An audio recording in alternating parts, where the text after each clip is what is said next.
I'm going to go out on a limb and say this, and I know I'm going to get a lot of hate for this. Ready? Mm-hmm. Go. I don't get it. You I don't get what? the love for Beyonce. You're kidding me.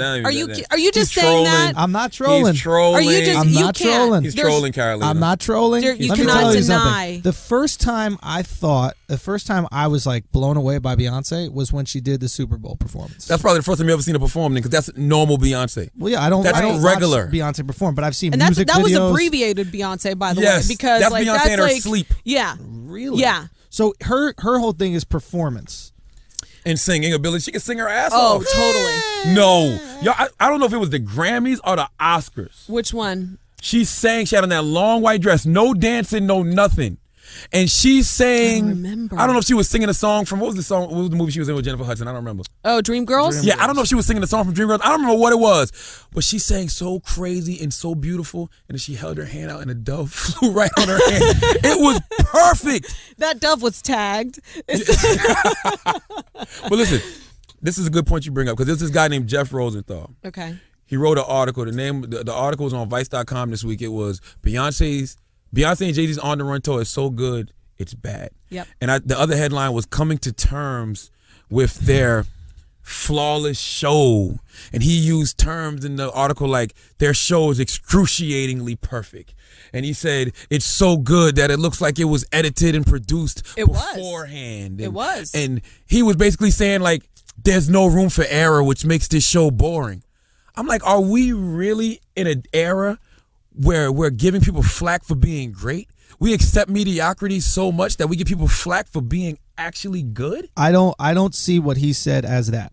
I see what he said as the same reason why people are drawn to you, which is I don't know what he's going to say.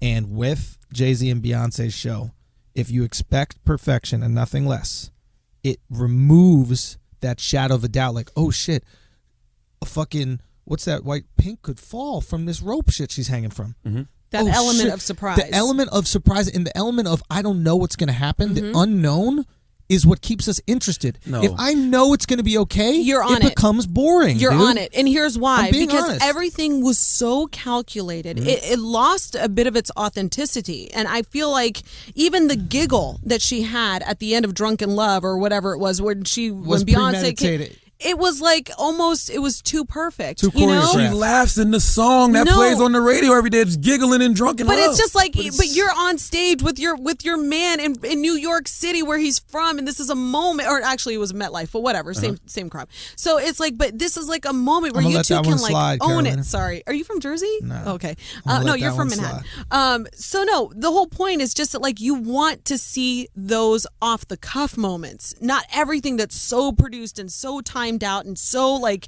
Let me tell you two young what people goes something. viral? Sorry, go Listen, ahead. exactly. No, say it, because you're about to prove my point. Say it. What goes viral?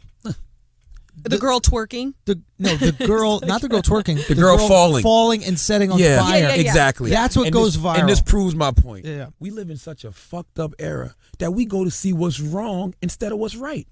Instead of going to see a great show where two of the best performers the world has ever seen put on a great show, we're like, yeah, but they didn't fall though. That's not what we were looking for. Matthew wasn't in the crowd with his baby mamas. Matthew knows. Solange didn't come out and beat up on Jay-Z.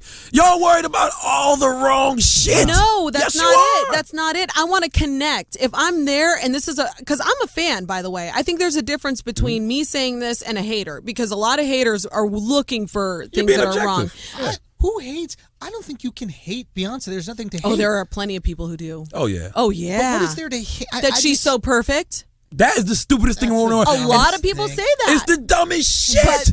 But that's what people whatever. feel. Then they're a fucking hater. Exactly. But I think there is something. It's not that we're looking for what's wrong. Is we like the unknown, man. I want to be surprised. I want to see a moment where like, oh, that wasn't supposed to happen, and then it ended up being this beautiful thing. But then if you went the night before and your friends went, or if your friends went the night before and you went the next night, there's nothing that you can tell them that happened at your show that didn't happen at their show. And that's the problem. I perform every night. I'm a stand-up comedian. Right. Every single night I perform.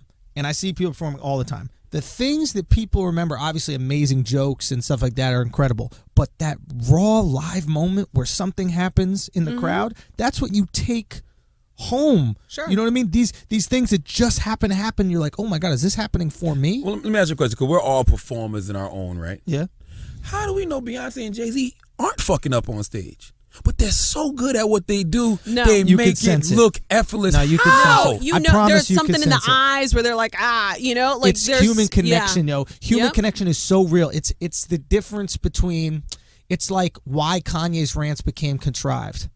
You know, at first it was like, oh shit, he's opening up. He's open. What the Yeah. fuck is going on? And then he kept doing it. And it's like, is he planning No. this shit? It wasn't that he was planning it. After a while, it was like, dog, Here he shut goes the again. fuck up. Or Yeah. it's redundant. How many times It's he was like, like, bitch? all right, Enough. bro, fucking Okay, shut up. fine, But Louis initially, Vuitton. we're like, wait, is this happening on fucking TV? Am I watching this shit? What the fuck is this happening It's on radio? engaging. Is he cursing? Did he just fucking curse out Charlotte? You What the guys fuck? are into this. This viral era has ruined y'all. No. It's not about it being It's bad, ruined, y'all. Charlamagne. It's not about it being bad. It's about some shit is different. We like the wrinkles in the fabric. Right. It's the same reason why when we first saw a chick with a big ass, and that was the first big ass, J-Lo. It's the J-Lo effect. A J-Lo had something that was different and beautiful. She had a big ass. And was the first to come out and display own it. it. Time out, And ho. I'm from the hood. I've been seeing big asses all but my not life. in I'm Hollywood. from New York, In I've been seeing Hollywood, big asses, but that was a different like her ass was crazy. Her ass went viral. It was a Right. good thing, not a bad thing, but it was a wrinkle in the fabric. We were like, yo, something different. what the this is Yep. some A different Spanish girl with a fat ass is different. dog. You're from New York. When you're looking at freaking Reese Witherspoon all day long, that has Yeah. like, you know, I mean, come on. Then there's a distinct difference. You know, there. the fattest ass that we had seen before that was Phil Jackson's. Dude, Phil Jackson's fat ass, and then we saw J-Lo. We're like, shit, I'd rather be behind that than Game Phil. on. Yeah. You know what else bothered me about this guy's I'd like article? to be in that triangle. You know what else bothered me about this guy's article? So wrong. In this guy's article, he goes, the best part of the show was the end when they showed the home videos of Jay-Z flying the plane and Blue Ivy in front of the mirror. And I sat there and I said, this guy, you'd rather see a Carter reality show than a Great Carter concert. That's the mentality that we're on now. We care about the shit that really doesn't matter when it comes to performers. I don't care. I really don't care about Beyonce's personal life like that. I care that she's a great performer. I agree with that. I don't care about I've never cared about Jay-Z's personal life. I always loved Jay-Z the rapper. I don't if he wants to show us some of his family life, great. But I don't really need that in order to say, oh, it was a good show. I Right, think but that's- Jay-Z of yesteryear to today, I mean, the guy doing Tom Ford and all of these things, it's like it was a very produced show. Can you at least admit What is that? wrong with Can I say one thing about seeing Jay-Z live? Because I did see him live, and the one thing that I remembered about it, and I thought it was phenomenal. I thought his energy was great, like how he could be a low-energy performer that could still rock a crowd. I was really impressed. But what I remember is at the end of the set, he started calling out people in the audience. I'm sure this is something he does every single time. He does it every time. But for me, he was calling out these people in the audience, and it don't matter if he does it every single time. The people are going to be different every single time. So when he goes, yo, blue shirt, I saw you singing all the lyrics. I appreciate you. And then I got to look at this person in a blue shirt who just had an interaction with fucking Jay-Z. Jay-Z. And see this person who's probably been the biggest Jay-Z fan for the last fucking 10 years literally express that excitement. Like, I got to look at that. And that, I literally kept that moment. And that's If a it's great point. But my point is, if it's so planned that now he's doing that, but there isn't really even anybody in a blue shirt, and you know what I mean? Like, if everything is so planned that I don't feel that excitement for them, and we don't feel this connection, I'm with you. But it's still planned. It's like, I think that's what they wanted him to do at MetLife Stadium, but he can't because the show is so tight. The show's 3 hours long. The show, and they do what, like 40-something songs? Yes, it's tight. crazy. So they're moving in and out. Yeah. There's no time to be, Yeah. hey, you in the blue shirt. I don't have time for that tonight. Sorry. So guess Right. what I got to do? MetLife Stadium makes some noise. You know what I'm saying? side. Jersey makes some noise. That's what I got to do. Yeah. I understand. All I'm arguing is, and I haven't seen the show, I'm sure it's fantastic. It All was I'm- great. I'm just saying that human connection that you were talking Yes. about, that we feel with each other, and it's just you feel that actual moment where you feel connected. Maybe there wasn't that. Maybe there was. I mean, for me, it was not there. And I mean, honestly, and my husband is so clueless when it comes to things in entertainment. He thought Janelle Monáe was Bruno Mars, so he has no clue. He saw. I'm not she kidding might you. be. Honestly, he has they no might be the idea same about person. this stuff. But even he said, he goes, I felt like it was a little bit like fabricated, and it's like and we've gone to Jay-Z shows. I mean, since we almost went to Australia to see him with U2. Like that's how we're fans, And I said, yeah, it kind of left me like, where was that? Like, where was that moment where we I really feel like connect? I feel like we've forgotten how to be great, man.